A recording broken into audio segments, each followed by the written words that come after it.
Okay, let's take a look at what's happening on this slide. So we're trying to connect different representations of an exponential function. So we want to look at, a table, a graph, a situation, and find ways to connect all of those together. So we have Arnold, who dropped a ball during the bouncing ball activity and recorded its height in the table shown. Part of his table is shown at the right. What's the rebound ratio? Well, I think you guys are getting pretty good at figuring this out, but to find the rebound ratio, we're just going to take 67.6 and divide it by 84.5 and see what we get. So if I take 67.6 and I divide by 84.5, I get 0.8.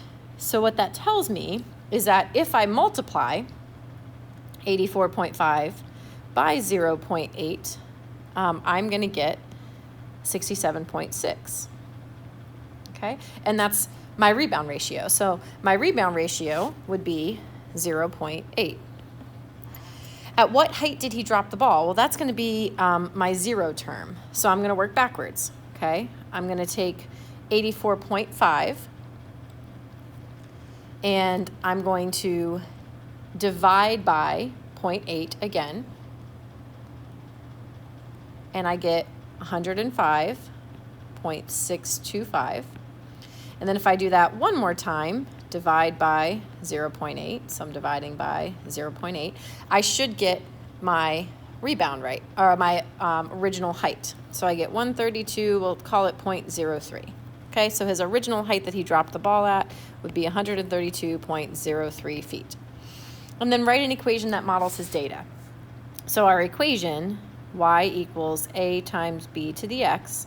Remember, a is your zero term, and b is your sequence generator or multiplier, or however you want to think about it. It's what you're multiplying by each time to get the next term. So in this case, it's our rebound ratio. All right, so that means we're going to plug in, for our zero term, we're going to plug in 132.03. So we'll do 132.03 times our rebound ratio, which is 0.8 raised to the x power.